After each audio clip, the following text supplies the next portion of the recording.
안녕하세요. 전 60대 주부입니다.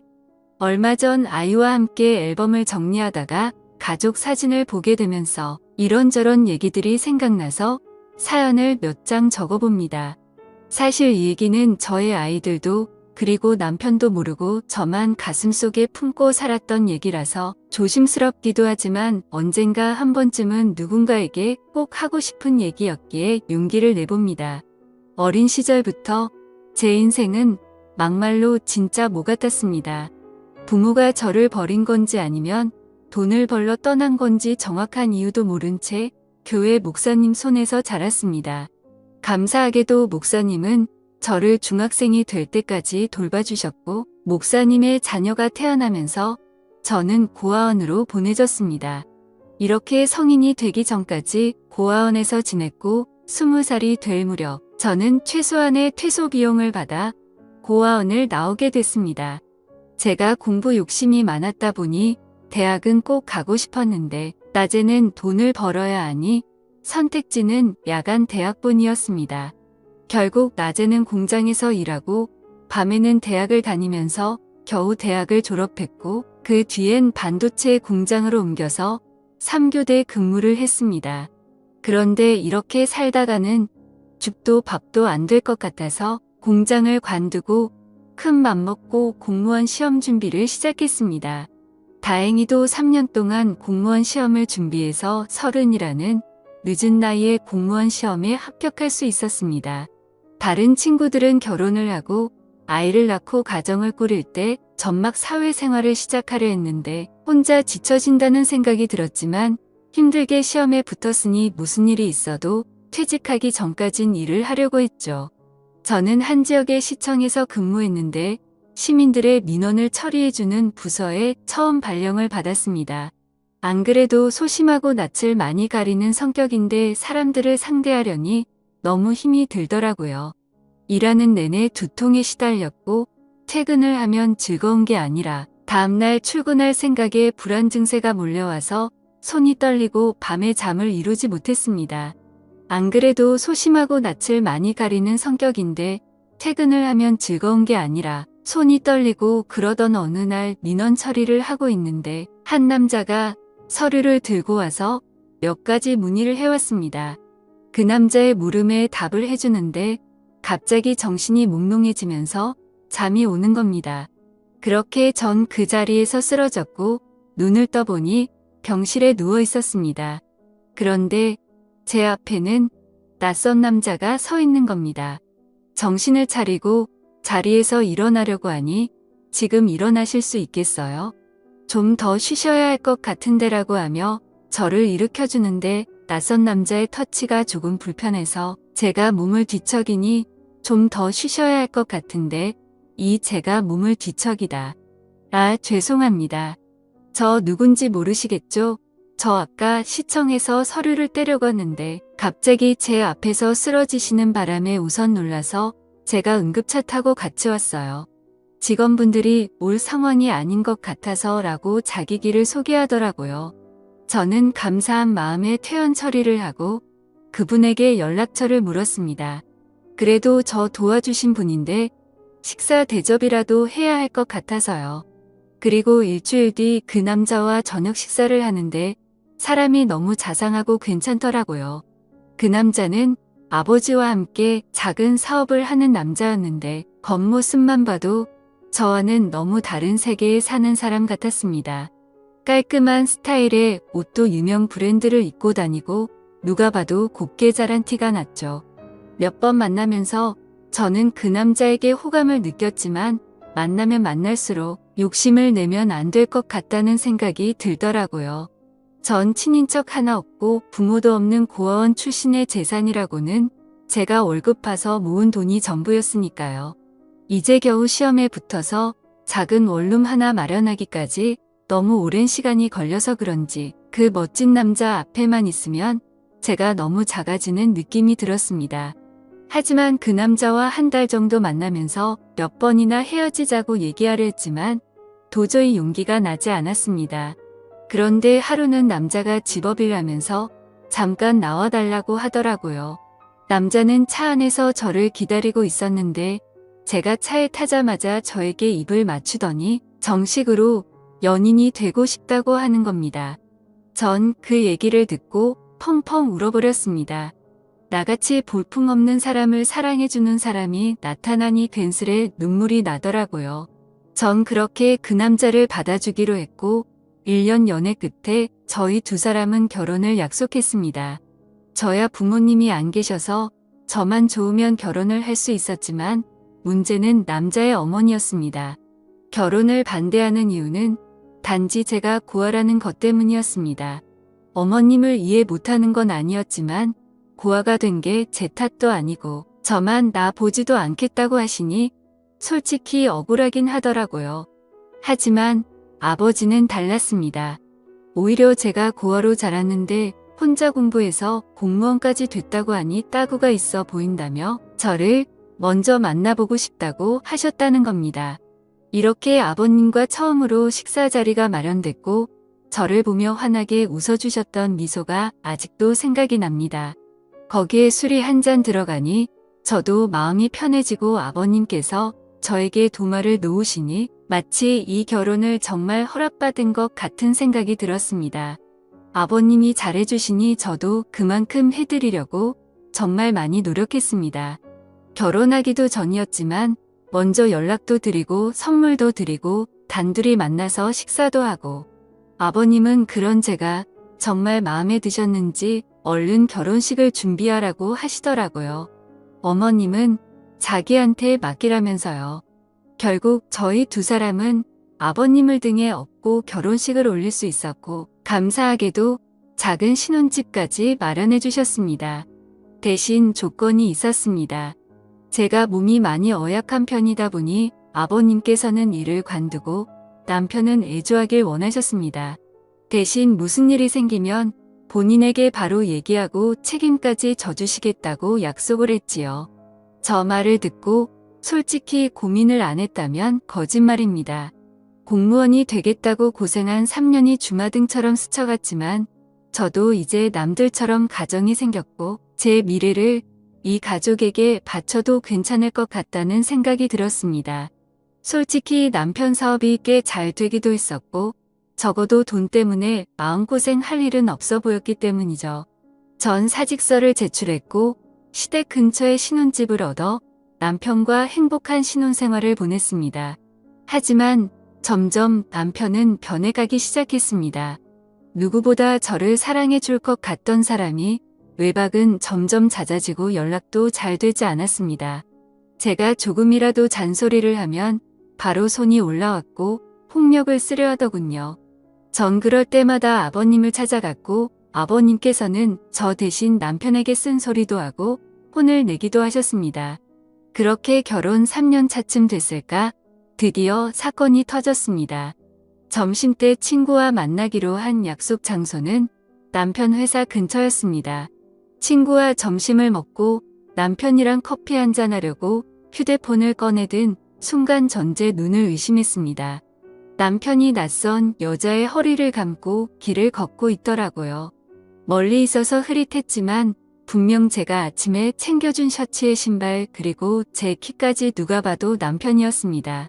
그 자리에서 남편에게 달려가 딱이라도 때리고 그 여자의 머리차라도 잡았어야 했지만 전 아무 말도 하지 못했습니다. 만약 이대로 이혼을 하게 되면 앞으로 어떻게 살아가야 할지 그저 막막하기만 했거든요. 그 일이 있고 난 뒤 남편의 바람은 더 과감해졌습니다. 대놓고 집 앞에 차를 세워두고 그 여자와 데이트를 하고 동네에서도 팔짱을 끼고 다니면서 부부 행세를 했습니다. 어찌나 유난들을 떨고 다녔는지 이미 동네에선 남편이 바람을 피고 있다는 소문이 파다할 정도였으니까요. 한 번은 동네에 부끄럽게 뭐하는 거야. 바람을 피려면 조용히 피던가 하고 먼저 한마디 던졌더니 황당하다는 듯 대답하더군요. 여자가 말이야 남편이 집에 오면 좀 살갑게 애교도 부리고 그래야지 목석처럼 앉아서 말 한마디 안 하는데 무슨 재미로 집에 오겠냐 안 그래?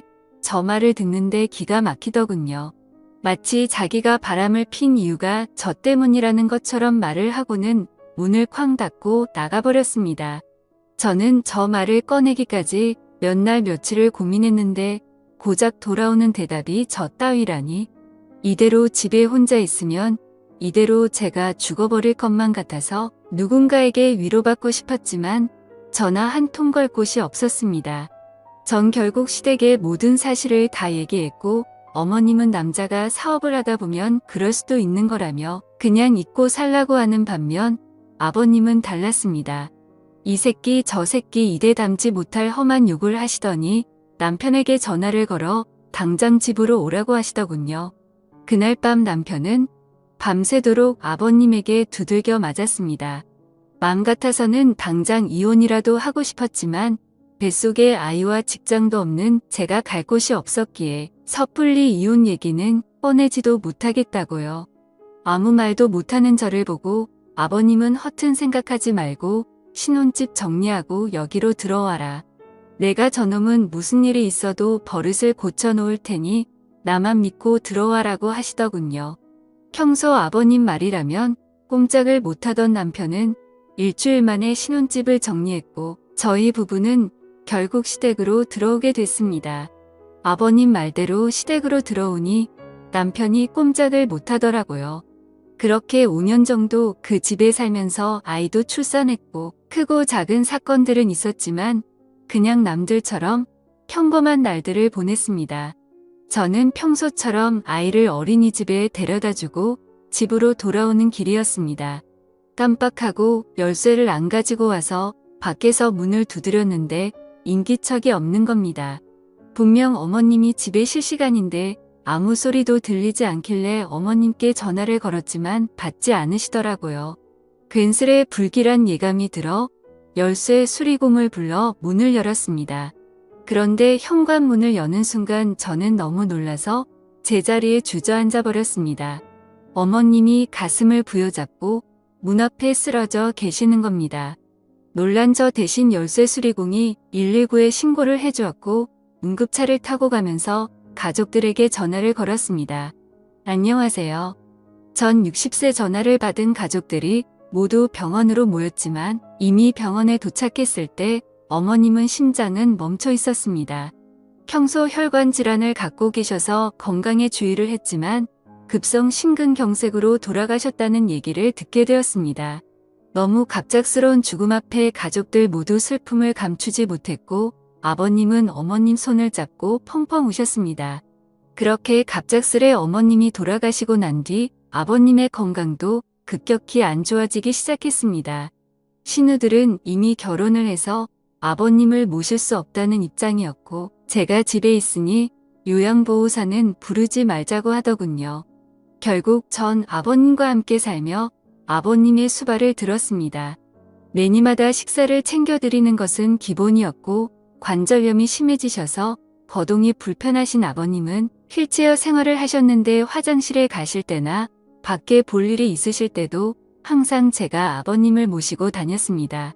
솔직히 처음 오면은 왜 내가 이런 일을 해야 하는지 싶은 생각에 도망치고 싶고 아버님이 원망스럽기도 했습니다. 돈이 없는 집도 아니고 누가 나한테 월급을 주는 것도 아닌데 자식들도 안 하는 걸 며느리인 제가 하고 있으니 가끔 투정을 부리고 화를 내는 저를 보면서 아버님도 제게 죄스러운 마음이 드셨나 봅니다. 제가 짜증을 내도 아버님은 저에게 미안하다는 말을 달고 사셨습니다. 하루는 제발 요양원으로 보내달라 사정하시는데 저 때문인 것 같아서 눈물이 다 나더라고요. 결국 아버님께 제가 할 수 있을 때까진 모시겠다고 약속을 드렸죠. 그렇게 아버님을 모시고 산지 15년이라는 세월이 흘렀습니다.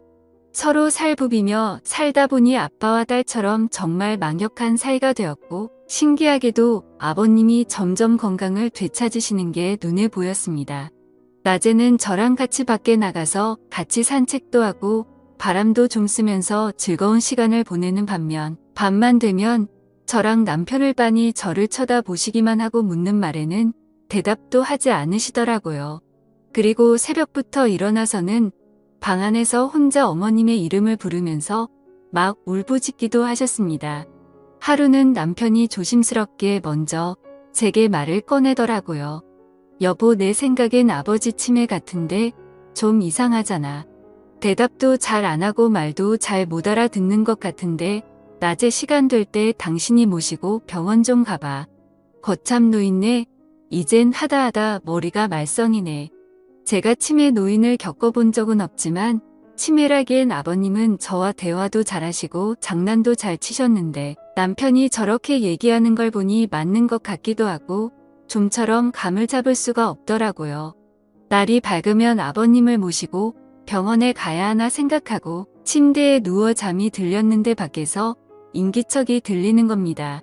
남편은 제 옆에 누워 코를 골며 자고 있고 인기척이라면 아버님뿐인데 뭐가 필요하신가 싶어 밖에 나왔더니 후다닥 방으로 들어가시더라고요. 그 다음 날도 또 다음 날도 아버님은 밤마다 제 방 앞에서 서성이시다가 제가 나오면 다시 방으로 들어가셨습니다.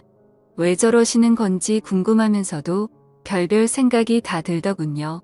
어머님이 일찍 돌아가신 후로 외로워서 저러시는 건지 뭐가 필요하신데 말을 못하시는 건지 저는 걱정스런 마음에 거실에서 아버님을 기다리기로 했습니다. 졸린 눈을 비비면서 아버님을 기다리고 있는데 새벽 1시가 넘어서야 아버님이 방에서 나오시더라고요. 그런데 이상하게도 저를 보고는 놀라지도 않으시는 겁니다. 제가 작은 목소리로 아버님, 뭐 필요한 거 있으세요? 저한테 말씀하세요. 라고 했더니 아버님이 제 옆에 앉으시더니 제 손을 꼭 잡으셨습니다. 그리고는 작은 소리로 뭐라고 하시는데 처음엔 무슨 말씀을 하시는 건지 이해가 잘 되지 않았습니다. 그런데 갑자기 아버님이 눈물을 뚝뚝 흘리시는 겁니다. 큰 소리로 울지는 못하시고 숨죽여서 우시는데 저까지도 눈물이 나더라고요. 저는 이유도 모른 채 아버님을 위로해드렸고 아버님은 힘들게 입을 여셨습니다. 희정아, 정말 고맙다. 내가 너한테 정말 고마워서 은혜를 어떻게 갚아야 할지도 모르겠다. 그리고 정말 고생 많았다. 내가 한 번은 꼭 말해야지. 생각을 했는데 정말 고생 많았다.